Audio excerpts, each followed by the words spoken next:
जय श्री कृष्णा फ्रेंड्स। कैसे हैं आप सब लोग। आशा करता हूँ कि आप अपने घरों में स्वस्थ होंगे और सुरक्षित होंगे। तो आज का जो लेक्चर है अपना वो है ओम के नियम का प्रायोगिक सत्यापन। क्या है? ओम के नियम का प्रायोगिक सत्यापन।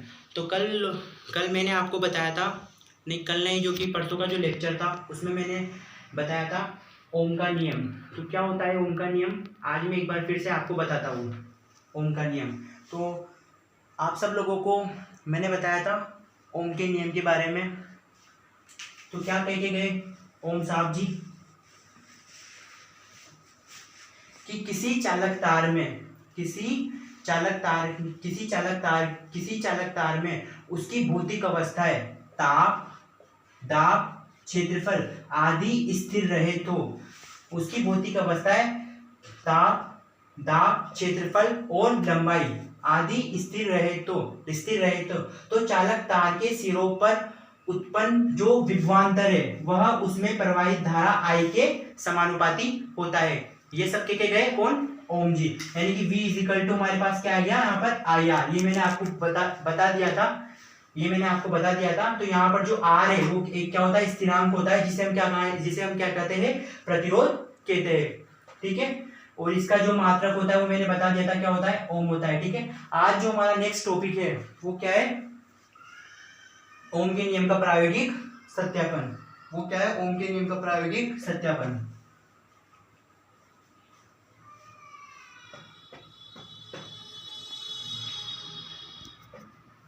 तो आपके पास में ये एक चित्र दिख रहा है आपको ओम के नियम का प्रायोगिक सत्यापन करने के लिए।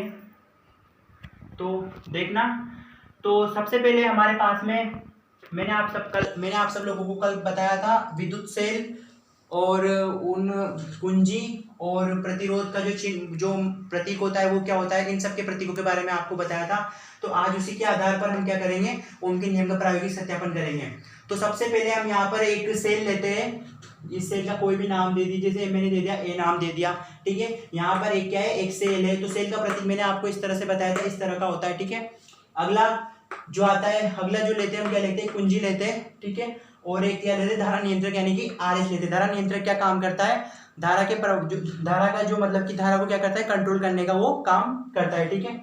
अगला जो हम लेते हैं, इसमें क्या लेते हैं? एक अमीटर लेते हैं। और एक क्या ले रहे हैं? हम वोल्ट मीटर ले रहे हैं। और यहाँ पर एक क्या लेते हैं? पीक्यू चालक तार ले रहे हैं। तो ध्यान से सुनना, क्या होगा, क्या करना है और क्या नहीं करना वो मैं आपको बताता हूँ।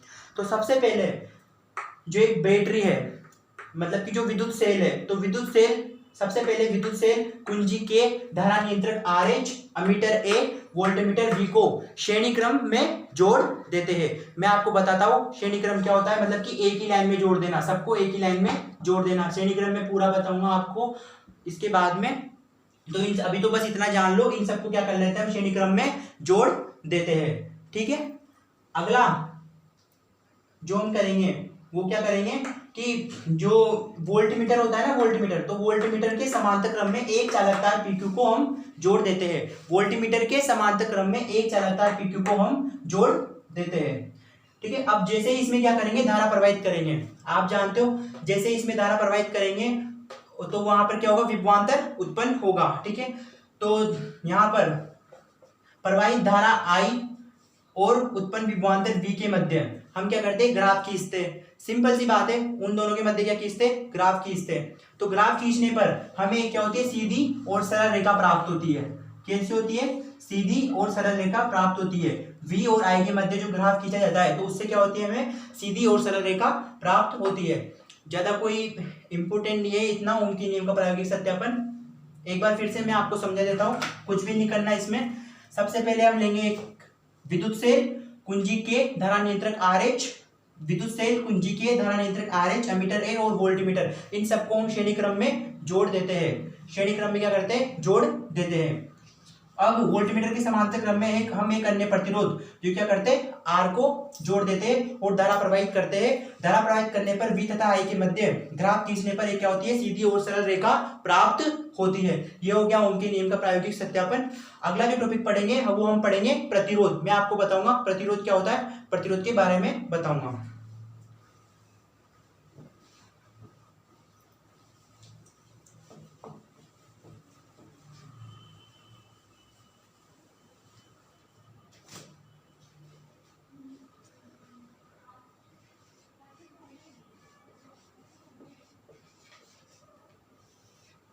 तो अगला जो टॉपिक है वो है हमारे पास में प्रतिरोध। क्या है? प्रतिरोध। तो क्या होता है प्रतिरोध? तो आप सब जानते हैं प्रतिरोध।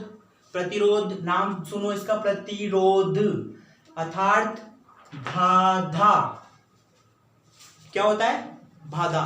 तो धारा के मार्ग में जो बाधा होती है उसे ही क्या कहा जाता है? प्रतिरोध कहा जाता है। धारा के मार्ग में बाधा कैसे? जैसे कि हमारे घरों में जो बिजली आ रही है, जैसे कि हमारे घरों में क्या है, बिजली आ रही है, तो बिजली के लिए मतलब कि जो अलग एमसीबी लगी हुई है, ये सब लगी हुई है, तो वो क्या करते हैं, बिजली को कम कर देते हैं जो आती है उसको। तो एक तरह से क्या है, जैसे कि कुछ अड़चन आ जाती है, कभी कुछ क्या हो जाता है, तो उसको उसी को क्या कहा जाता है? प्रतिरोध कहा जाता है। तो प्रतिरोध की डेफिनेशन, तो प्रतिरोध की डेफिनेशन कैसे देंगे हम? किसी चालक तार में, ध्यान से सुनना, किसी चालक तार में आवेशों के प्रवाह में आने वाली बाधा या अवरुद्ध को ही प्रतिरोध कहा जाता है। किसी चालक तार में आवेशों के प्रवाह में आने वाली बाधा या अवरुद्ध को ही प्रतिरोध कहा जाता है। इसे हम क्या करते हैं? आर से प्रदर्शित करते हैं। इसे क्या करते हैं? आर से प्रदर्शित करते हैं। तो प्रतिरोध, जो कि प्रतिरोध किन किन पर निर्भर करता है? तो प्रतिरोध देखना, प्रतिरोध की निर्भरता। तो प्रतिरोध किन किन कारकों पर निर्भर करता है? तो प्रतिरोध जो हम यहाँ से ओम के नियम से हमें एक फॉर्मूला आया था, V इक्वल टू क्या होता है? IR। तो यहाँ से हमने R निकाला था, तो R बराबर क्या आएगा? V upon I। ठीक है, ये होता है प्रतिरोध। तो प्रतिरोध का जो मात्रक बनेगा वो बनेगा ओम। वो मैंने आपको बता दिया था, फिर बता देता हूँ। वोल्ट, V का मात्रक वोल्ट, I का मात्रक एम्पियर। तो R इज इक्वल टू हमारे पास जो आएगा वो क्या आएगा? ओम। क्या आएगा? ओम। ठीक है, वो आएगा ओम। तो जो प्रतिरोध का जो मात्रक होता है वो क्या होता है? ओम। तो प्रतिरोध की निर्भरता, तो प्रतिरोध किन किन कारकों पर निर्भर करता है? तो प्रतिरोध चालक तार की लंबाई L पर निर्भर करता है। दूसरा, चालक तार के अनुप्रस्थ काट के क्षेत्रफल पर प्रतिरोध निर्भर करता है, यानी कि A पर निर्भर करता है। ये क्या होता है? क्षेत्रफल होता है। इन सब कारकों पर क्या करता है? प्रतिरोध निर्भर करता है।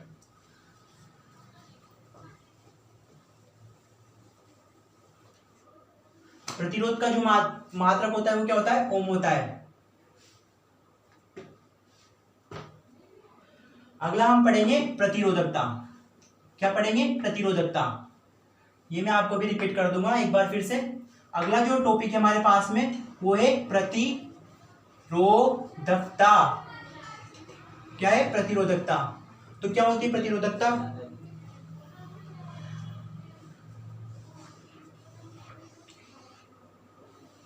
ये हमने क्या है? चालक तार लिया। तो हमने क्या है? चालक तार लिया जिसकी लंबाई कितनी है? L है। ठीक है, एक चालक तार लिया जिसकी लंबाई L और उसके अनुप्रस्थ काट का जो क्षेत्रफल है वो कितना है? A है। तो ठीक, तो माना हमारे पास में एक क्या है? चालक तार है जिसकी लंबाई L और उसके अनुप्रस्थ काट का जो क्षेत्रफल है वो कितना है? A है। चालक तार की लंबाई L और अनुप्रस्थ काट का जो क्षेत्रफल है वो कितना है? A है। तो प्रतिरोधकता की जो डेफिनेशन है वो ध्यान से सुनना आप लोग, बहुत इजी डेफिनेशन है। तो किसी चालक तार की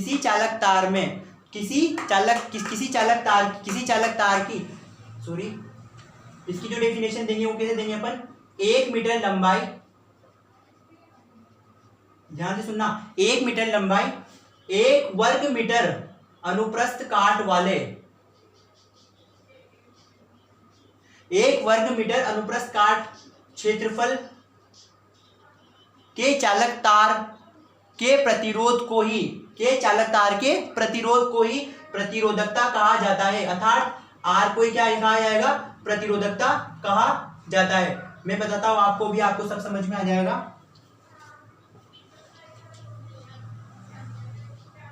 तो हमने जो चालक तार लिया था उसकी लंबाई कितनी थी? L थी और अनुप्रस्थ काट का क्षेत्रफल क्या था? A था। तो यहाँ पर हमें क्या करेंगे? सूत्र की गणना करेंगे।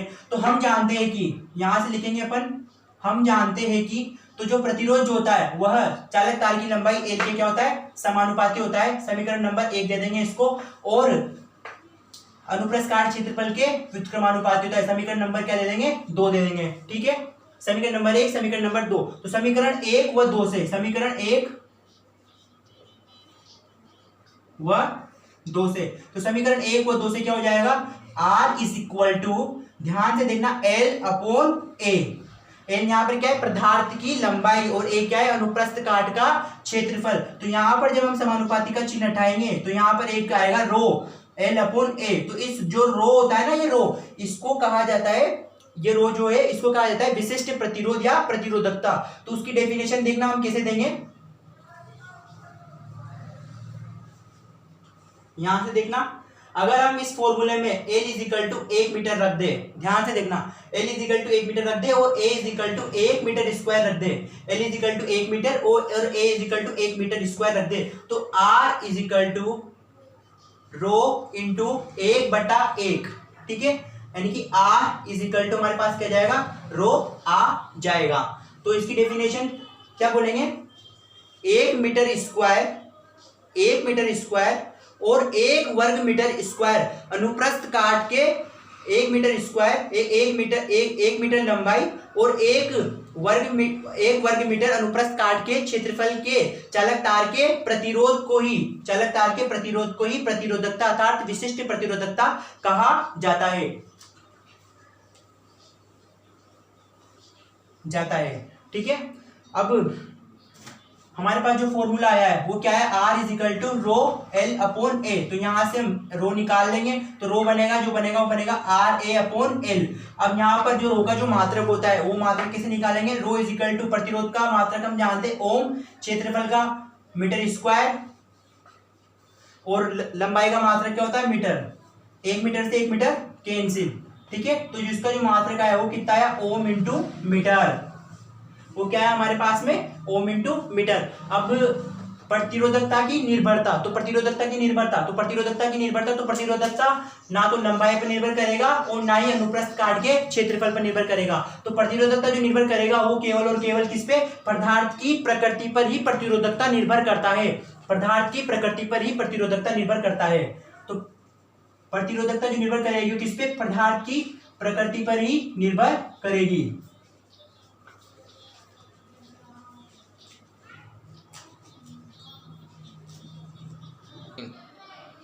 तो हमने प्रतिरोध पढ़ लिया और प्रतिरोधकता पढ़ ली। तो अगला जो टॉपिक आता है वो है हमारे पास में श्रेणीक्रम संयोजन, पदार्थों का संयोजन पढ़ेंगे। तो जो संयोजन जो होते हैं वो 2 प्रकार के होते हैं, पहला होता है श्रेणीक्रम संयोजन, दूसरा होता है समांतर क्रम संयोजन। तो सबसे पहले हमारे पास आता है श्रेणीक्रम संयोजन। तो क्या होता है श्रेणीक्रम संयोजन, ध्यान से देखना, हमारे पास में यहाँ पर 3 प्रतिरोध है, R1, R2 और R3। 3 प्रतिरोध है, R1, R2 और R3। तो तीनों प्रतिरोध में आप देखना श्रेणीक्रम संयोजन की परिभाषा कैसे देंगे हम, कि पहले प्रतिरोध का जो दूसरा सिरा है, पहले प्रतिरोध का दूसरा सिरा, उस सिरे को दूसरे प्रतिरोध के पहले सिरे से जोड़ दिया जाता है, ठीक है। इस प्रकार बने संयोजन को श्रेणीक्रम संयोजन कहा जाता है, अर्थात ऐसा संयोजन जिसमें पहले प्रतिरोध के दूसरे सिरे को दूसरे प्रतिरोध के पहले सिरे से जोड़ दिया जाता है। तो इस प्रकार बने संयोजन को श्रेणीक्रम संयोजन कहा जाता है, इस प्रकार बने संयोजन को श्रेणीक्रम संयोजन कहा जाता है। तो हमारे पास में यहाँ पर R1, R2 और R3 जो कि क्या है, 3 प्रतिरोध है, तो इनको विद्युत सेल और कुंजी के द्वारा श्रेणीक्रम संयोजन में क्या है, जोड़ा जाता है। तो जब इसमें कुंजी को के को दबाकर विद्युत धारा प्रवाहित की जाएगी तो इनके सिरों पर उत्पन्न जो विभवांतर का मान होगा वो क्या होगा, अलग अलग होगा, और क्या होगा, V1, V2 और V3 हमें प्राप्त होगा। लेकिन जो यहाँ पर जो याद रखने के लिए वो चीज है वो क्या है, धारा, यहाँ पर जो धारा I का मान है वो क्या होगा, नियत रहेगा, I क्या होगी, नियत रहेगी, यानी कि I का जो मान होगा वो क्या होगा, एक समान होगा, I का जो मान होगा वो क्या होगा, एक समान होगा। बस अब हम इसमें क्या करेंगे, डेरिवेशन करेंगे। तो यहाँ पर जो V1, V2 और जो V3 है जो कि क्या है, विभवांतर, तो इन तीनों विभवांतर का जो मतलब कि जो टोटल मान होगा वो क्या होगा, V होगा। तो यहाँ पर हम देख सकते हैं V is equal to V1 plus V2 plus V3। अब ओम जी क्या कहते हैं, V is equal to IR, V is equal to IR। तो यहाँ पर 3 बिंदु दे दो, A, B और C। तो सबसे पहले देखना हम तीनों के लिए अलग अलग जो कि क्या है, मतलब A, B और C तीनों बिंदु के लिए वोल्ट का मान, विभवांतर का मान निकालेंगे। तो सबसे पहले निकालेंगे हम बिंदु ए के लिए। बिंदु ए के लिए इस फॉर्मूले को ध्यान से देखना, कुछ नहीं करना इस फॉर्मूले में, बस हमें ये ऐसे कैसे चित्र के हिसाब से मान रखने हैं। तो बिंदु ए के लिए V1 इज इक्वल टू प्रतिरोध कितना है R1 और धारा का मान कितना है I, तो IR1। और बी बिंदु के लिए V2 is equal to IR2 और सी बिंदु के लिए V3 is equal to IR3। बस V2 is equal to IR2, V3 is equal to IR3। ठीक है, अब ये जो तीनों मान है इसको हम क्या रख देंगे समीकरण नंबर 1 में, समीकरण नंबर 1 में रख देंगे। तो समीकरण नंबर 1 में जैसे रखेंगे तो V is equal to IR1 plus IR2 plus IR3। तो V इज इक्वल टू, यहां से हम I कॉमन ले लेंगे, आपको सभी को दिख ही रहा होगा R1। कुछ प्रॉब्लम की वजह से पहली वीडियो जो कि लूज हो चुकी थी, अगली वीडियो यहां से हम स्टार्ट करते हैं। तो V is equal to IR1 plus R2 plus R3 हमारे पास में क्या हो गया था, आ गया था।